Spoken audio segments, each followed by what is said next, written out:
पाकिस्तान के IMF से मुआहदे में ताख़ीर के पाकिस्तान की मईशत पर क्या असरात मुरत्तब हुए, इस पर माहिरीन मईशत ने तबसरा करते हुए कहा कि IMF से मुआहदे में ताख़ीर ने सबसे बड़ा मनफी असर गैर यकीनी की सूरत हाल की शक्ल में पैदा किया, जिसकी वजह से फाइनेंशियल मार्केट में मनफी असरात पैदा हुए, जिसकी मिसाल मूडीज और फिच की जानिब से पाकिस्तान की बैनुल अक़वामी क्रेडिट रेटिंग का कम करना है। इसके अलावा इस ताख़ीर ने रुपए की कदर पर भी मनफी असरात मुरत्तब किए और डॉलर की कीमत में इजाफे की वजह से रुपए की कदर में बहुत ज्यादा कमी हुई, जिसके मनफी असरात स्टॉक मार्केट पर भी नजर आए और सरमायाकारी बुरी तरह मुतासिर हुई।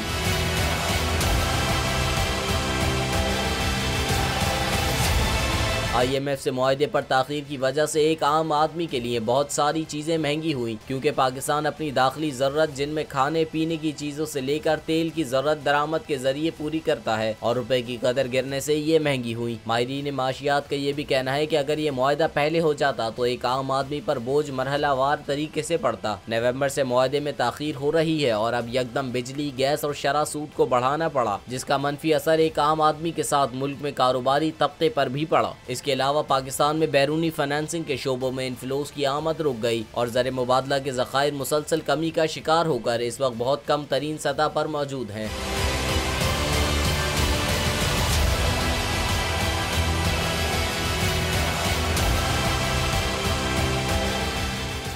बोल के खिलाफ साजिश हुई, न गवाह मिला न सबूत, लेकिन केस में अब तक बरियत क्यों ना हुई? जब मुद्दई और तफ्तीशी खुद एतराफ कर चुका है कि कभी कोई जुर्म हुआ ही नहीं, तो केस में बरियत क्यों नहीं हुई? बोल अपील करता है कि केस अवाम के सामने सुना जाए ताकि अवाम भी जान सकें कि बोल के साथ क्या हो रहा है। जिंदगी एक मैदान है और PSL 8 में हर टीम को छूना आसमान है। 6 टीमों के बीच धुआंधार लड़ाई।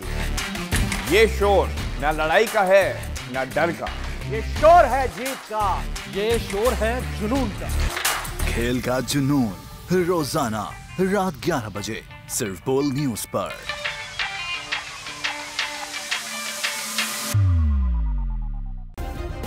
सब्सक्राइब करें और बेल दबाएं ताकि कोई खबर रह न जाए।